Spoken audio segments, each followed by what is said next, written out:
you'll know that Sidney Crosby's all the way back when he scores. He doesn't have a chance to do that until Thursday night.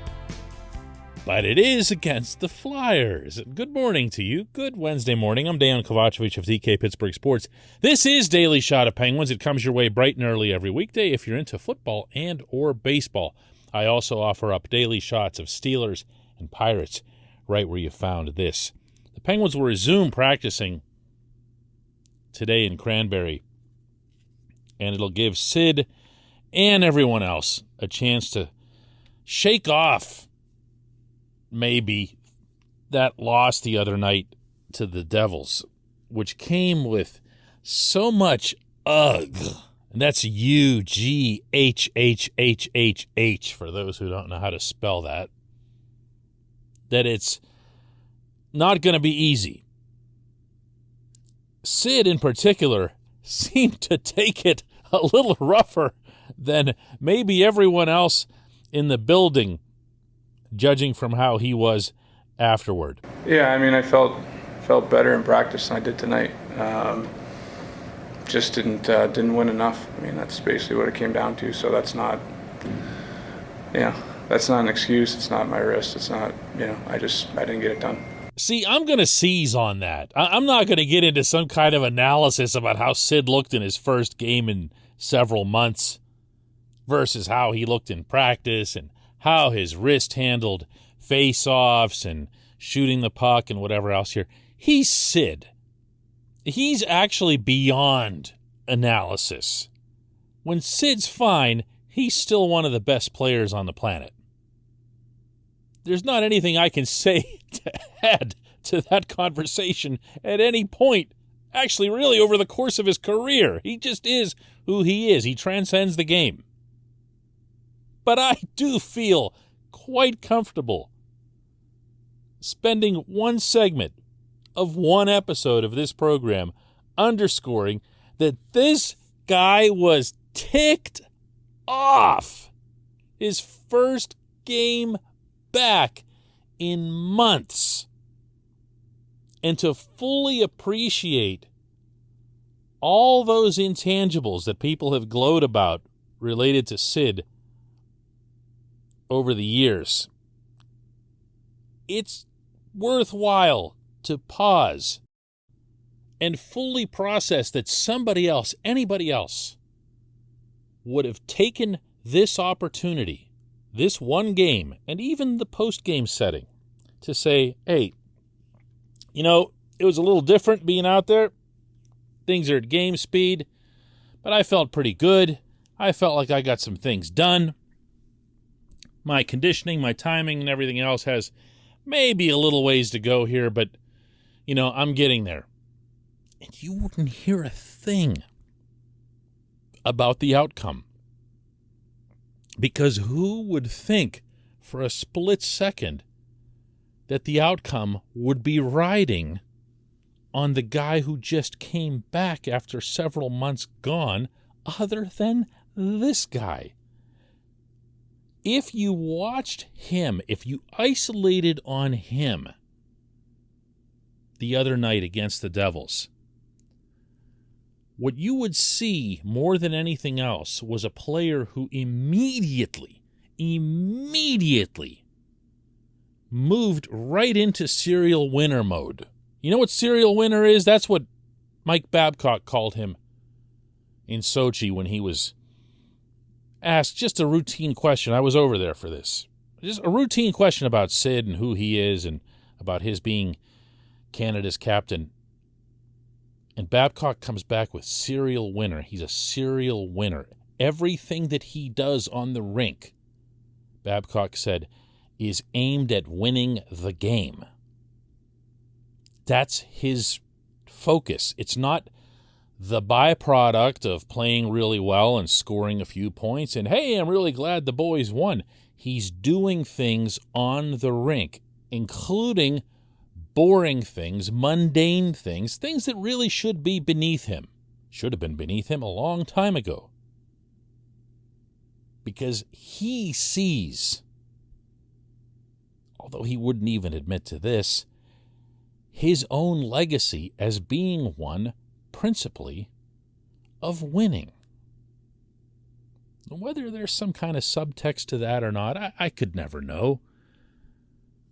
He's never going to be the greatest player in even the Penguins' history, much less hockey history. Top 5, sure, meaning hockey history. Top 2, obviously, in Penguins history. But he's got more cups. You know, he's got 3. 66 had 2. He's got a chance at more.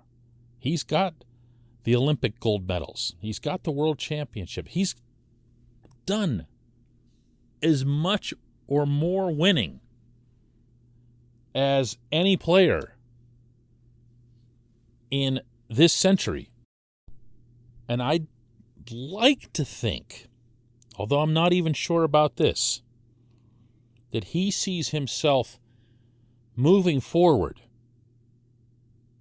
as being even more committed to the whole serial winner / 200-foot player concept than ever, because he knows the one thing he still can achieve and be considered number one, the guy, at the end of the season is to hold that Stanley Cup.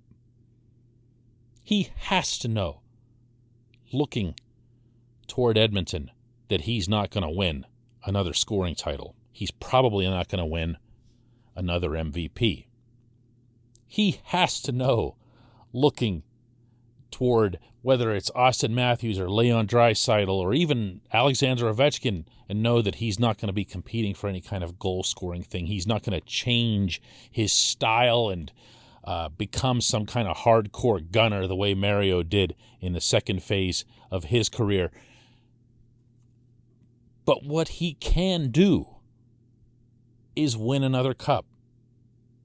And that's the way he thinks, even on some really blah Saturday night against New Jersey in his first game back in months.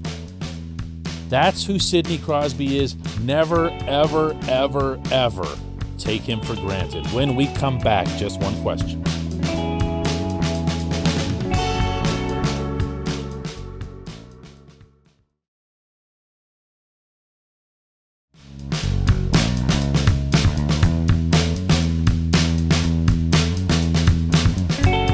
It's time for Just One Question. That's brought to you always by Fubo TV. The monthly cost of cable is over $200. Fubo TV is $65 a month to watch all the same channels, including AT&T Sportsnet Pittsburgh. And right now, Fubo TV is offering to our listeners of this podcast a 7-day free trial and 15% off your first month. Just go to FuboTV.com/DK. No contracts, no catch, cancel anytime. FuboTV.com/DK. Our J1Q comes from Shelton Stacy, and it is short and sweet and in all capital letters. DK, why'd you have to say the Penguins would lose their next 5? Oh, man. First off, you have a great memory. Second off, I'm grateful that you listen to the show. And third, I wasn't being serious. I mean, at least not completely. I didn't see them losing to the Devils. You know, who sees anybody losing to the Devils? There's some speed there, and there's some youth, and, you know, a little bit of talent here or there, but they're still so porous on the back end. No matter who you have in your lineup, you got to be expecting to beat them. And I can guarantee you, by the way, going back to our first segment, that was part of the frustration that Sid was experiencing afterward. Because he knows that's a beatable opponent. Those are 2 points you can't just leave sitting there.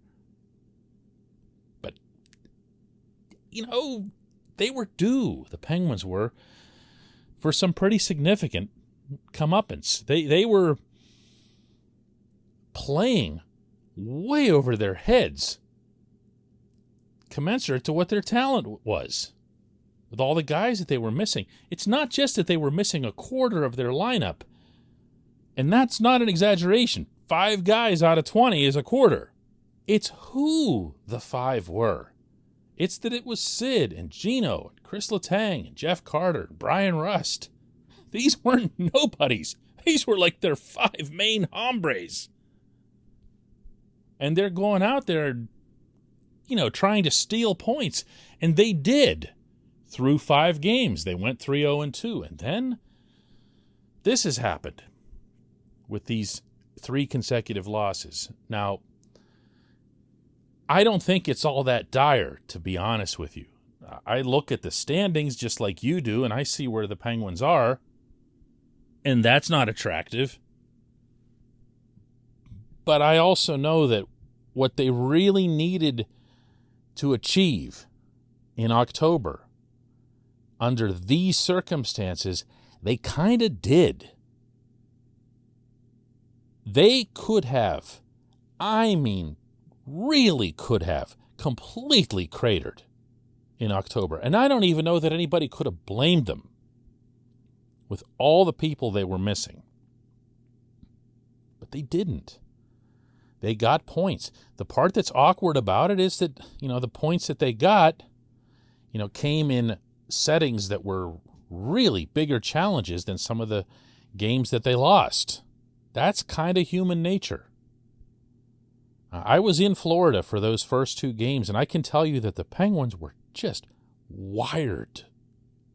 And I remember sharing that with our readers at DK Pittsburgh Sports on our live file that we do at the morning skate in Tampa, saying this team is like, they're at some other level ready for this game. All defiant and super serious, walking through the hallways outside the locker room, these really stern faces, even the guys that are usually pretty loose. That's how they played. That's how they performed for all 60 minutes of that game. It's as complete and thorough as you can possibly conceive of an evening going against a 2-time defending champ on their ice. Then they went and they matched it against Florida. They kept playing with that kind of intensity for the most part right up until this past week, and especially the game against New Jersey. Listen, whatever got into the Penguins, again, underscoring the game against the Devils, they need to get it out of their system like today at practice and be ready to face the Flyers here on home ice tomorrow with those same faces that they put on down in Tampa and in Sunrise. They have to manufacture it. They have to do whatever it is that's got to be done to pull this off. Because even though they got more points than maybe they should have in October, it wasn't enough. Clearly, look at the standings. You can only fall so far behind. I was talking about this through the summer, looking at this NHL schedule. There's only so far you can fall behind in the Metro and expect to stay in it. I see one team as a complete slam dunk to make the playoffs out of the Metro, and that's the Carolina Hurricanes. But that only leaves 3 spots for everybody else. And look at the field and ask yourself why the Penguins should be considered one of those teams. It's going to be, if they make it, a lot like last season where it kind of surprises people. But in the interim, man, got to get back to what they were doing at the very start. No choice in that. I appreciate the question. I appreciate everybody listening to Daily Shot of Penguins. Let's do another one tomorrow.